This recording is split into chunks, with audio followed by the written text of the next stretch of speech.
ordered process, while Genesis 2 offers a more intimate account focusing on the creation of man and woman.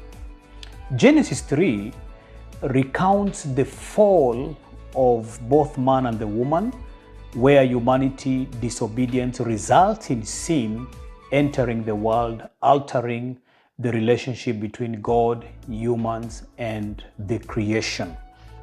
So in my study today, we'll be trying to explain the Genesis creation narrative as understood from Moses' perspective, and how that creation story represents God as the sovereign creator whose orderly, purposefully creation establishes a foundation, theological framework for understanding humanity identity, purpose, and relationship with God and the cosmos. Now, when you think of the historical context of the book of Genesis, remember, tradition has it that this book was written by Moses. So when you look back at Moses' background in Egypt, you come to this realization that the ancient Israelite cosmology was influenced by the surrounding cultures, such as the Mesopotamian Enuma Elish and the Egyptian creation myth.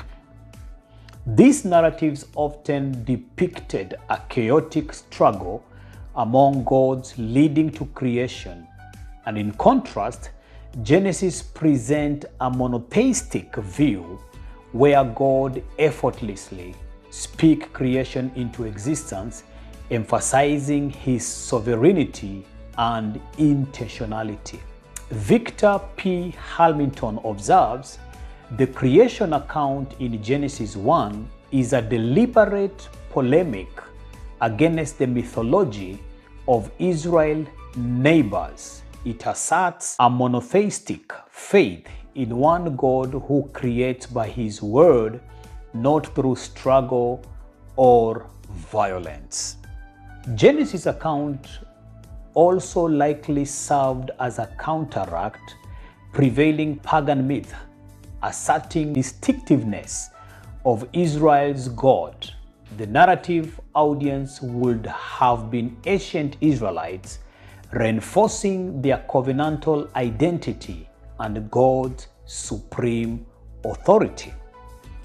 John Walton notes Genesis 1 to Genesis 3 function as a theological corrective to the surrounding polytheistic cultures, emphasizing Yahweh's exclusive sovereignty and the covenantal relationship with Israel. Now, within the Pentateuch, Genesis 1 to 3 establishes the foundation themes that resonate throughout, such as God's covenantal relationship with humanity and theological implication of sin and redemption. See God as the creator. The Hebrew verb for the word create is the word bara. And this word bara is used, or rather has been used exclusively for God's creative act, underscoring his unique role as the creator. The narrative emphasizes God's sovereignty and power through his spoken word, that is, bringing forth creation from nothing, ex nihilo. Bruce Watke further explains, use of the Hebrew word bara signifies a divine activity that brings forth a new reality, highlighting God's sovereign power to create ex nihilo. Number two, we also see orderly progression. From the time God began creating the world, we see orderly progression. He creates one thing, then he moves to the next thing. The orderly progression of creation, moving from chaos to cosmos, reflects God's intentional design and purpose. The creation of humanity on the sixth day, as the climax of the process, highlights the special status of human in God's plan. Bill Arnold notes, and I quote, "The orderly sequence of creation days emphasizing the finality, purposefulness of God's creative work, culminating in the creation of humanity." And the other theme that we see that appears in Genesis 1 to 3 is God's rest. God's rest on the seventh day signifies the completion and the perfection of creation. Sabbath theological significance as a time for rest and worship reflect God's own patterns. In fact, the seventh day's rest signifies not only the completion of the creation, but also establishes a divine rhythm of work and rest that is the foundation for human existence. Let's look at this other theme that appears in 3 chapters, which is the theme of humanity's relationship with God. And under this, we are looking at number 1, the image of God. The image of God. The concept here is from this Hebrew word, imago Dei. Now, being created in the image of God, imago Dei in Hebrew, implies that humans are unique in reflecting God's attributes, such as rationality, morality, and rational capacity. This concept, which concept are we talking about? Imago Dei, created in the image of God. This concept establishes human dignity and intrinsic value of every person. Imago Dei, created in the image of God, establishes humanity's unique role in creation, reflecting God's attributes and serving as his representative on the earth. In fact, while Moses was writing the book of Genesis, his perspective of the image of God was from Pharaoh. Pharaoh was a representation of the Egyptian deity that gave life to all Egyptians. So as representatives of God, as the image of God, we are his representative in this world. The other theme that appears, number 2, is the theme of dominion mandate. Dominion mandate, ladies and gentlemen, is where humanity is tasked with stewarding creation. And this theme signifies a partnership with God in caring for and cultivating the earth that God gave it to man. This responsibility highlights the role of humans as God's representative on earth. John H. Walton observes, "The dominion mandate underscores humanity's responsibility to manage and care for creation and God's stewards, reflecting his rule and authority." End of quote. The other theme that appears here, the intimate relationship. Intimate relationship, ladies and gentlemen, between humanity and God is further emphasized by God's personal interaction in creating Adam from the dust and breathing life into him.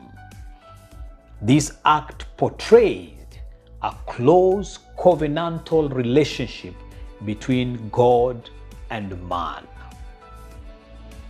The act of God breathing life into Adam signifies, ladies and gentlemen, a unique and intimate relationship between the Creator and the humanity.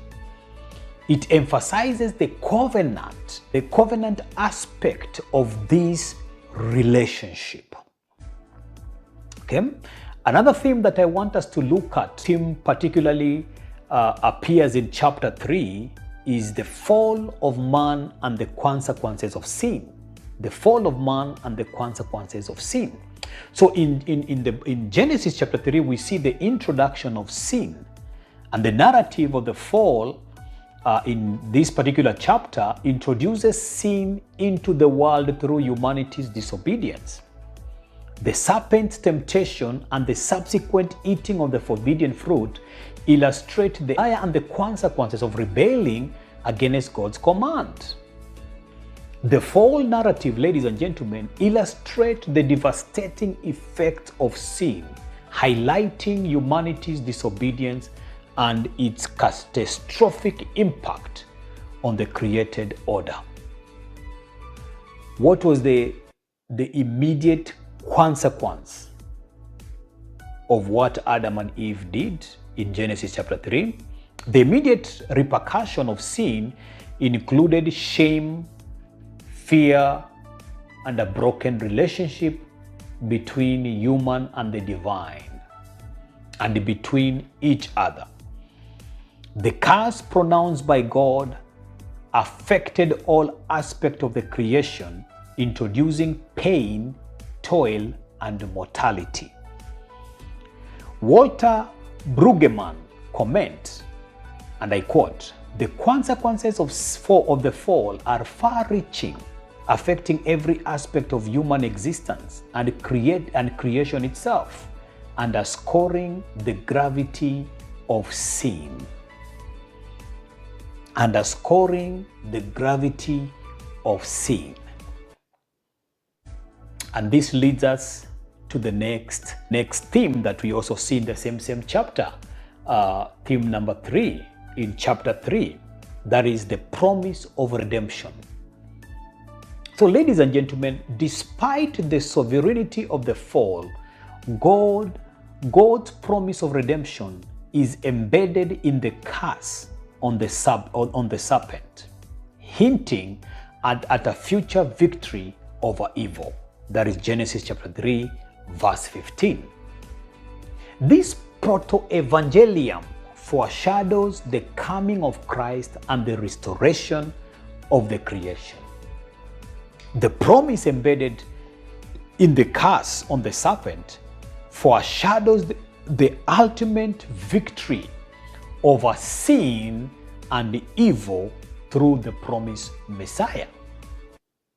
Into conclusion, and I want us to look at the theological claims that we see through Moses' perspective. What are the theological claims that we see through Moses' perspective? And number one is human dignity. Human dignity. I'll take you back to Egypt. Back in Egypt, Pharaoh was seen as the image of God. That was the culture in Egypt. Pharaoh was seen as the image of God in the Egyptian culture, representing the divine authority and power.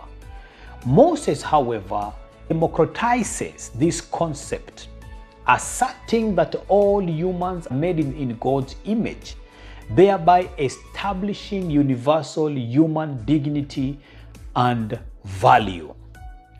As Nahum Sarna writes, the democratization of the divine image in humanity underscores the inherent dignity and worth of every person, contrasting with the exclusive divinity claimed by Egyptian royalty. Okay? Number two, authority and responsibility. Authority and responsibility. Just as Pharaoh had dominion over Egypt, ladies and gentlemen, humanity's role as God's image bearer entails authority and responsibility over creation. The mandate calls for responsible stewardship and care for the environment, reflecting God's rule. Our role as human beings in this world is to be stewards of the creation. As we take care of what God has given us, ladies and gentlemen, then that responsibility reflects the divine authority, and it shows that we are representing God in this universe. Number 3, rational capacity. Being created in the image of God implies relational aspect, mirroring the relational nature of the Trinity. Humans are created for community and relationship, with marriage in Genesis chapter 2 symbolizing the intimate union intended by God. Even as Gordon Wenham asserts, the relational nature of the image of God in us points to the intrinsic human capacity for relationships, reflecting the relational nature of the Trinity and the intended harmony in human community. Number 4, moral accountability. Ladies and gentlemen, reflecting God's image means embodying His moral attributes. Humanity's fall in Genesis 3 illustrates the breach of this moral accountability, highlighting the need for restoration and ethical living according to God's standard. Bruce Watke explains this, and I quote, "The moral dimension of the image of God implies that humanity is accountable to God for their action, and the fall represents a profound moral failure that necessitates redemption." And number 5, and this will be the last one, we see a covenantal relationship.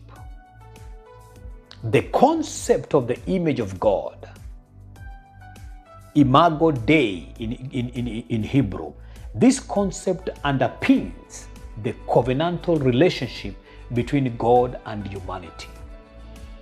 God's covenant throughout the Bible, beginning with Adam and culminating in Christ, reflect His commitment, ladies and gentlemen, to restore and maintain this relationship despite human failure.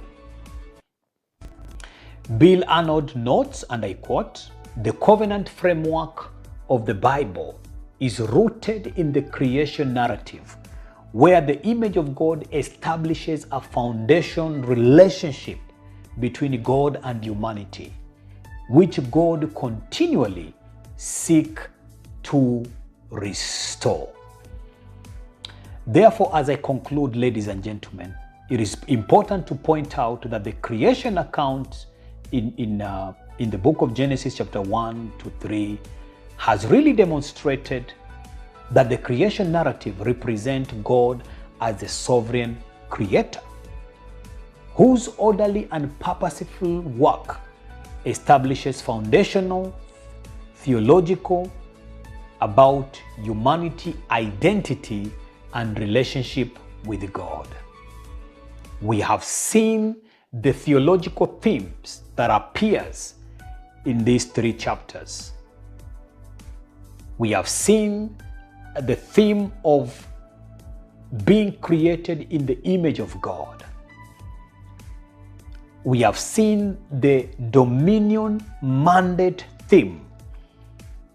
And we have also seen the fall and the consequences of the fall that has highlighted the narrative and its enduring significance.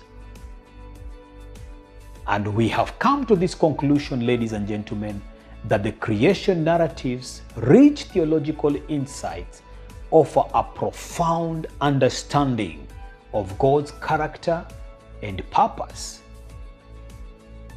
This story invites the believer, it invites you and I to embrace their identity and vocation in God's creation. fostering a deeper appreciation for the divine order and the hope of redemption. God bless you and grace be with you today.